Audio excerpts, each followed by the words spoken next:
Hello, જાગૃત આવાજમાં તમારું સ્વાગત છે. મારું નામ છે ચિંતન અખાણી. કેમ છો બધા? ઓકે, તો ઘણા બધા સ્ટુડન્ટ્સનો એક ડાઉટ હોય છે કે સર મોક રાઉન્ડ જે છે એ અને રાઉન્ડ વન વચ્ચે કેટલો ફરક આવી શકશે?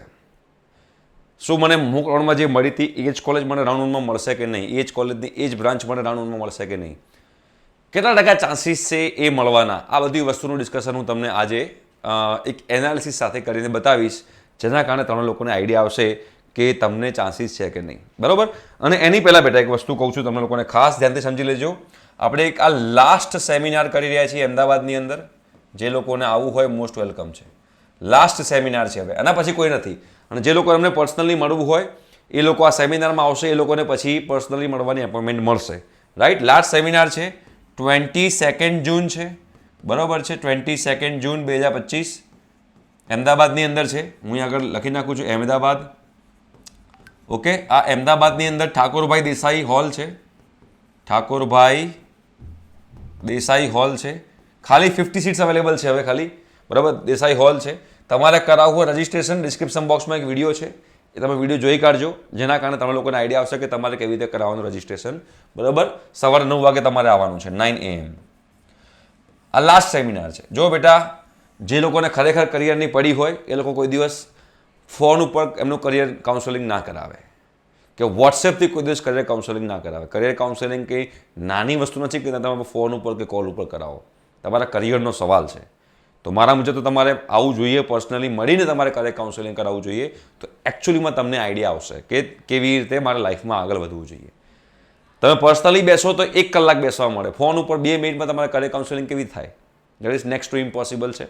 તો જે લોકોને આવવું હોય ડિસ્ક્રિપ્શન બોક્સમાં વિડીયો છે, વિડીયો જોઈને તમે કરાવો રજિસ્ટ્રેશન. અને આ છેલ્લો છે, આ સેમિનારમાં જે લોકો આવશે એ લોકોને અમે પર્સનલી મળીશું. એના સિવાય પછી હું હાથ જોડીને નમ્ર વિનંતી કરું છું કે બીજા કોઈને અમે લોકો પર્સનલી નહીં મળીએ.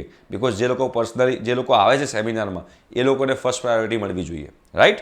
તો જે લોકોને કરાવવું, ઓનલી 50 સીટ્સ અવેલેબલ છે હવે, જે લોકોને કરાવવું હોય કરાવી દે.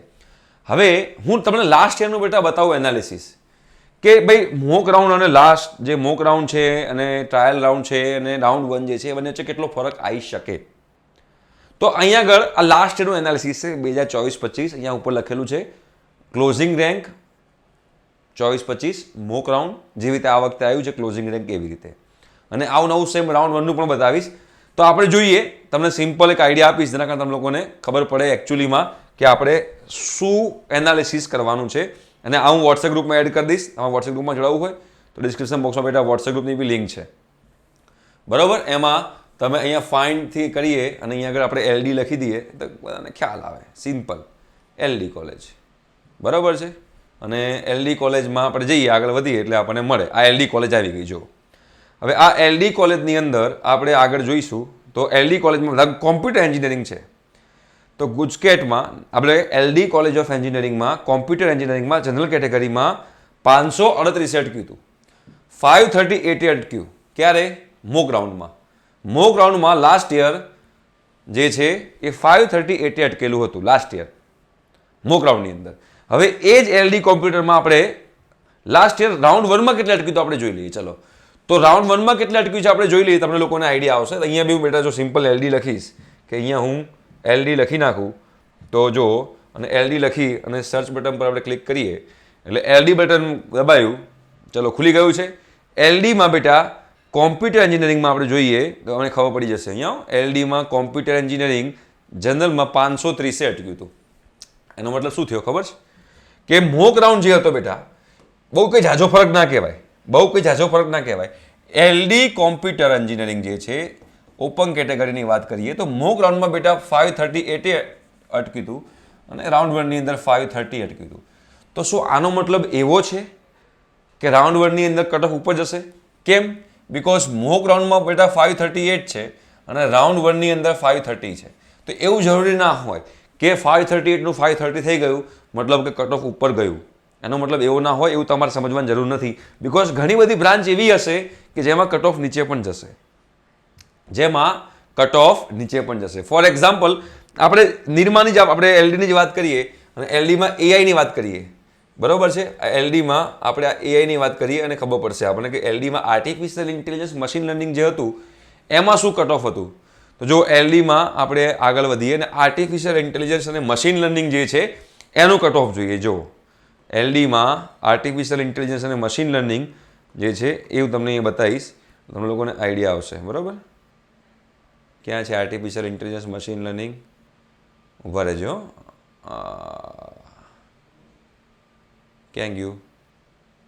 Computer, electrical, IT, mechanical, automobile, electronics, instrumentation, robotics, જો આર્ટિફિશિયલ ઇન્ટેલિજન્સ જનરલ કેટેગરીમાં 1170 આ લખેલું છે. જો 1170 artificial intelligence general category GUJCET plus બોર્ડના બેઝ ઉપર 1170 એનું અટકેલું છે. 1170. બરોબર છે.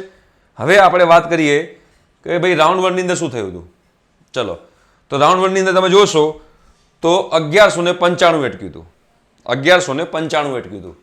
મતલબ કે મોક રાઉન્ડની અંદર તમે જોશો બેટા તો મોક રાઉન્ડમાં તમારે અટક્યું છે 1170 એઆઈ એમએલ 1170 અટક્યું છે. રાઉન્ડ 1માં 1195 અટક્યું છે. પણ કેટલો ફરક છે? કેટલો ફરક છે તમે જુઓ તો મોર એન એવરેજ 5 to 10% નો ગેપ આવી શકે. 5 to 10% નો ગેપ આવી શકે. 5 to 10% નો ગેપ આવી શકે મતલબ શું? તો 5 to 10% નીચે આવી શકે યા તો 5 to 10% ઉપર જઈ શકે કટ ઓફ. તો હવે ધારો કે તમે કોઈ એક્સ કોલેજનું આ વખતનું કટ ઓફ છે, કટ ઓફ ધારો કે 1140 છે, તો 20 રેન્ક ઉપર ને 20 રેન્ક 50 રેન્ક નીચે ને 50 રેન્ક ઉપર તમે ઉપર નીચે ગણી શકો, કાં તો 25-30 રેન્ક ઉપર નીચે ગણી શકો. તો તમારો ધારો કે 1165મો રેન્ક છે, તો તમને ચાન્સીસ છે કે આની અંદર મળે એડમિશન. એના ચાન્સીસ છે. આ જસ્ટ લાસ્ટ યરમાં જે એનાલિસિસ છે એના બેઝ પર તમને લોકોને હું કહેવા જઈ રહ્યો છું.